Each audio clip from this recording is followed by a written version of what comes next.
Hello again, YouTubers, Ultimate SpongeBob 101 back here again on the Other Stuff channel. Today we have another Pokemon strategy guide review video. It's not an unboxing because this book I actually purchased used along with the Pokemon X and Y official Pokedex book that I posted a video for about a month ago.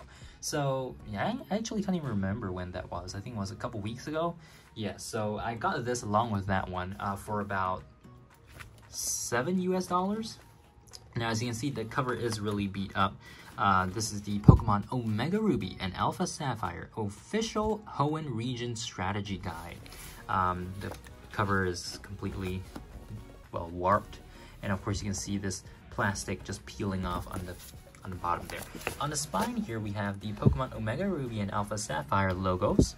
And we have Groudon, a silhouette here. And then finally, on the back, we have some information, right? So be prepared for anything with the step-by-step walkthrough and extensive hints in the Pokemon Omega Ruby and Alpha Sapphire Hoenn Region Strategy Guide. From Littleroot Town to the Pokemon League, you'll find Pokemon from Hoenn you can catch, plus maps and battle strategies all in one place. Get ready to play your game like a pro. So these are the contents of that. This originally retailed for $19.99 US. We have like a Team Aqua there, Cosplay Pikachu, the Elite Four, and Team Magma Maxio as well, Archie. So yeah, we'll be giving you guys a good look at this book now. If this video gets long, the only reason is because I'm actually trying to show as much as possible from this book. So if you guys don't have access to this, you can just take a look and you can see what's inside. So this is not really just a review, it's also like a walkthrough of the book. So I hope to get that out of the way. But anyways, now let's dive right in. So first up, we have a Pokedex flyer. Unlike the newer books, this one actually is binded into the book, advertising the Pokedex for March 2015. And we start off with the interview with the creators of Pokemon Omega Ruby and Alpha Sapphire. So again, you guys can pause wherever you want and read the book, especially for the pages where I think it's important. I'll be sure to make sure you guys can actually see everything there. So this is the interview. We also had some concept art, pretty cool, of Brendan and May, Lucia, Arun, even the gym leaders, Roxanne Brawley, and then we also have the rest of them. So in terms of Generation 6 games, personally I do still prefer Pokemon X and Y, and maybe an unpopular opinion, but I think that both Gen 6 sets of games were really epic. In my opinion, still the better ones as compared to Gen 7. So in terms of like 3DS mainline games, by the way, this is the Hoenn Region map, so you guys can pause and read there. Yeah, so as I was saying, yeah, in terms of the Gen 6, the 3DS games, excuse me, my favorite is Pokemon X and Y, followed by Pokemon Omega Ruby Alpha Sapphire, and then Pokemon Ultra Sun and Ultra Moon, and then Pokemon Sun and Moon is on the bottom of the list. It's my least favorite mainline 3DS Pokemon game. Okay, so these are basically just the basics. Nothing too fancy, catching Pokemon, and then we get to the walkthrough. Some very nice artwork here.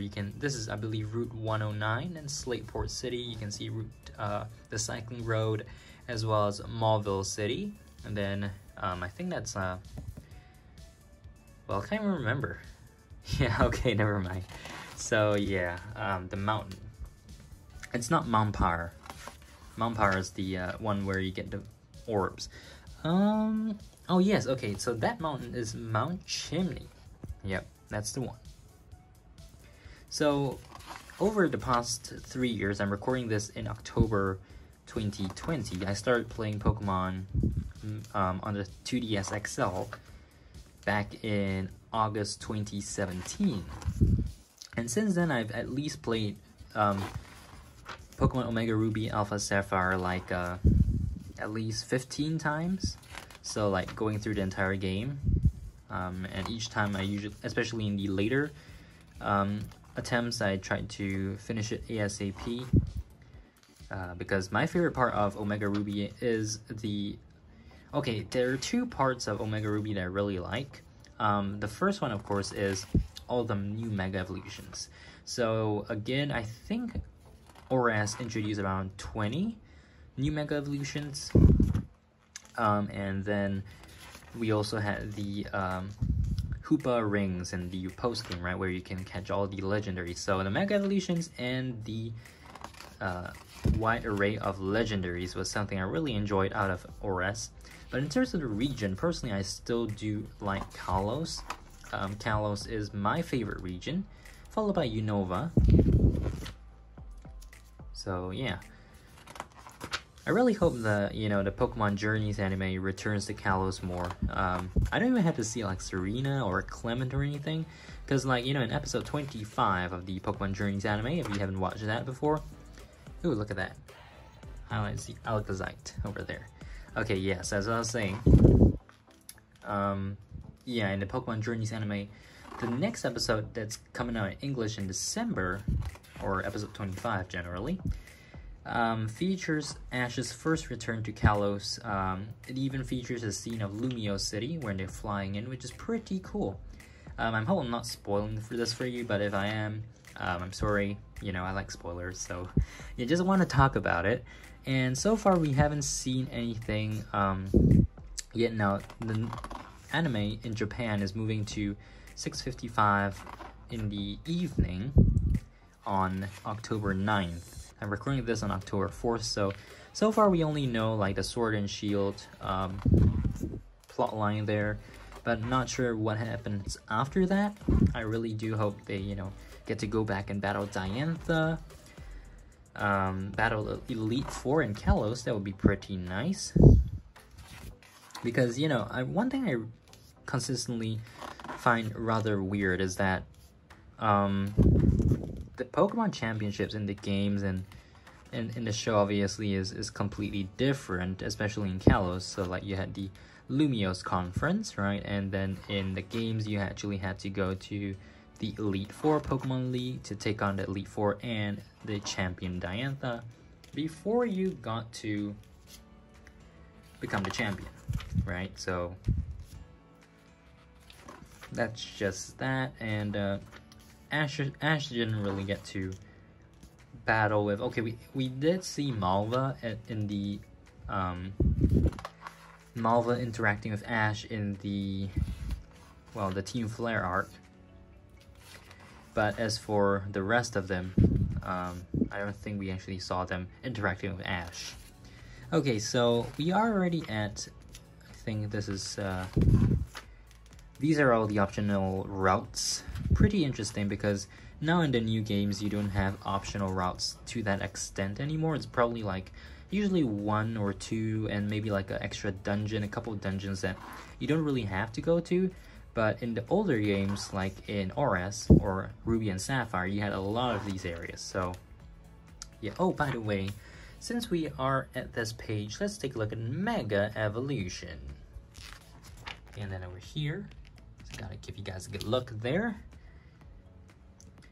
So unlike this book, unlike the X and Y Pokedex book, I'm actually not selling this off. Not because I don't want to, it's just that I haven't gotten a buyer yet.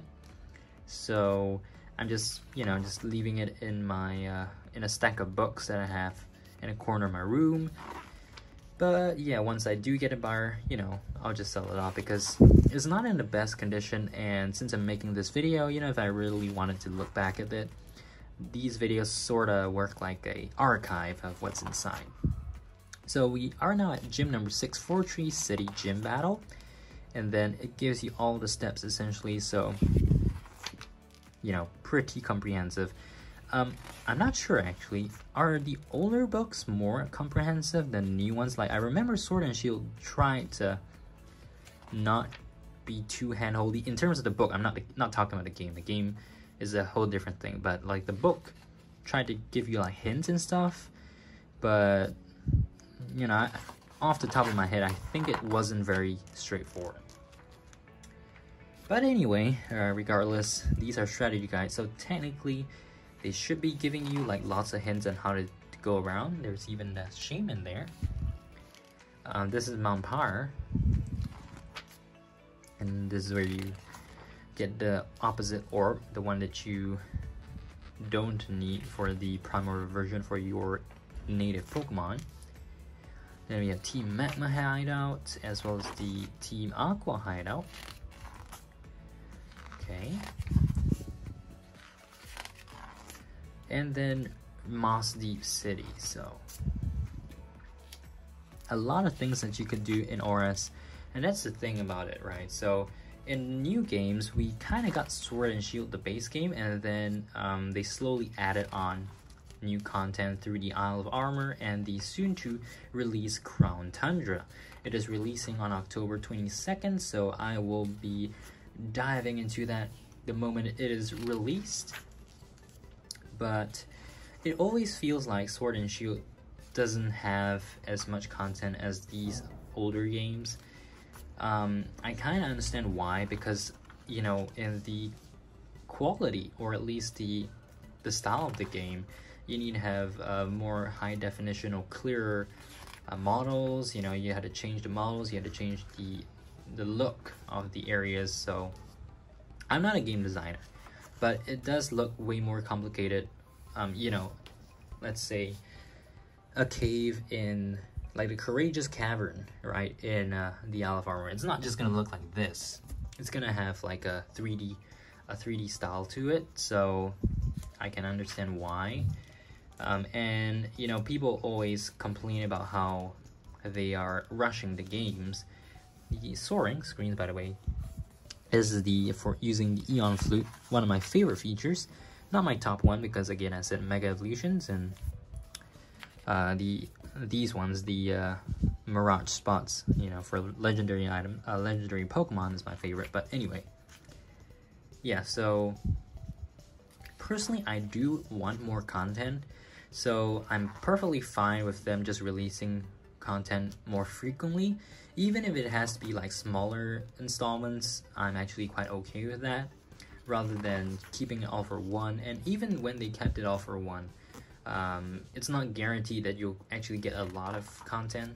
So yeah, and it is also the criticism that they usually rush the games. But I mean, I'm perfectly fine with that. So far, I don't feel like anything that has been rushed makes me feel like I'm unhappy when playing the game, because perhaps I just really like Pokemon, I don't know. Now you might kind of get that I'm actually a SpongeBob fan just by my main channel's name, but since like 2019 I've kind of not been as interested in SpongeBob as before, and more interested in Pokemon, because like I don't know, I just feel like SpongeBob just doesn't feel like the SpongeBob that I really liked just a couple years ago, especially after the from 2018 onwards. It just was different, you know. So yeah, we have an artwork here of the legendary Mirage Spots, pretty cool. And then we get to Evergrande City. This is where you have your final battle with Wally. And then we get to the Pokemon League, shows you all of the Elite Four as well as Champion Steven. So yeah, pretty nice. And then also it gives you a little bit of information on the Delta episode. It doesn't go through in depth, but it does give you a recommended route. Not that you can choose a different route, to be honest. Okay, so we have the Sky Pillar, talks about Deoxys, and then more to do around Hoenn. Okay, so there are like more stuff in Littleroot Town, SS Tidal, the Battle Resort, and by the way, I really like the Battle Resort music. I think it was like a Frontier Brain song back in the older games, I think, but I could be wrong. Okay, anyways, we have the Battle Maze song, something they carried over from Kalos. Okay, again, I really wish they had like done a Pokemon Z, because again, I really like Kalos, and if any game deserves to have a impromptu remaster, it is Pokemon X and Y. They gotta release something for that. Yeah, and of course Diamond and Pearl will be great for those who actually played Diamond and Pearl. You know, it gives them the nostalgic factor there. Okay, Mega Evolution rules. So these are where all the Mega Stones are. These ones appear from the start, and these ones appear after you subdue the ancient Pokemon, and during or after the Delta episode. So you get those, and then this one, the Diancite, is of course special event only. You gotta have a Diancie. And then there's some extra stuff about, you know, building a team and blah blah blah. I don't play competitive, so I don't really bother too much about that. So these are like trainer rematches, pretty cool. Something they don't really do nowadays. So completing your Hoenn region Pokedex. Even more information on that. And then Pokemon native to the Hoenn region, so that's pretty nice. You can take a look at all the Pokemon. Again, it's not entirely native because some of these are from Kanto and Johto. And let's see if they have any other ones. I think not, actually. I think it's all from up till Gen 3 only in the main decks. Okay, so now we have Pokemon Eggs, Mirage Spots, as well as... The Mirage Spots are really cool, by the way. So we have a whole list of them. There are a total of 40, including all the legendary ones. Okay, and this is where they are all located. So with Street Pass, you can actually get more access to more spots a day, but automatically you get 1 per day. Okay, so these are the Mirage Spots, and then become a contest star. Okay, so I'm just gonna quickly go through this. Contest move list. Well, that's a lot of moves.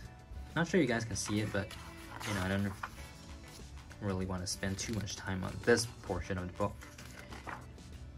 Did I miss a page there? No. Okay. So there's a contest.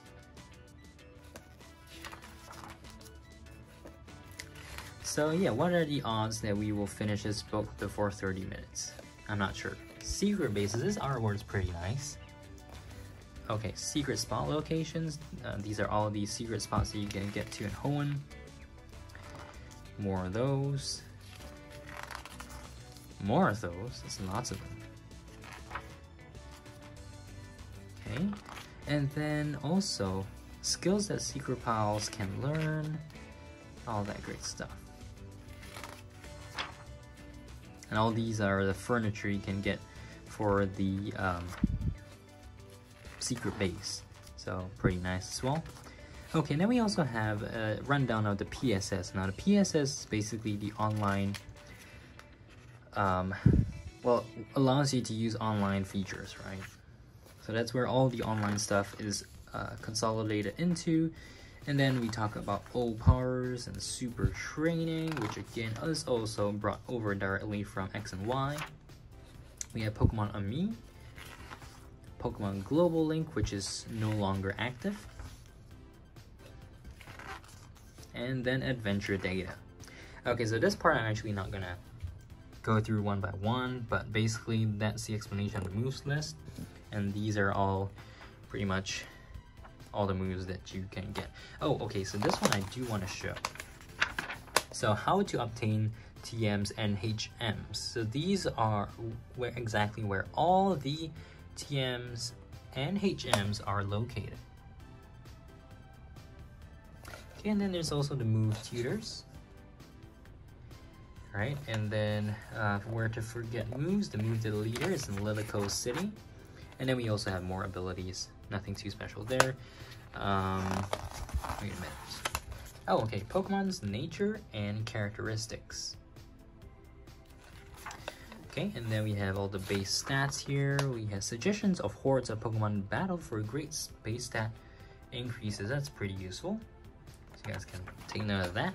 And then we also have the items, right? We have the Mega Stones there, which are my favorite items in any Pokemon game. Okay, so these are just items, and then key items. Okay, sorry, I keep slamming that on the back because the cover is bent, so that's why. So we have all the key items there. Pokeballs that you can use in the game. No apricorn balls, by the way. Rock Smash, and then items held by wild Pokemon in Hoenn. Okay, and then we have the berries, so quite a few berries here. And then we have the shop list, as well as the type matchup chart, and the inverse type matchup chart. And finally, the credits, printed in the USA. And then we have this little tear out map here. Basically, it has the type matchup chart on the back, and then on the front here, it's a map of the Hoenn region.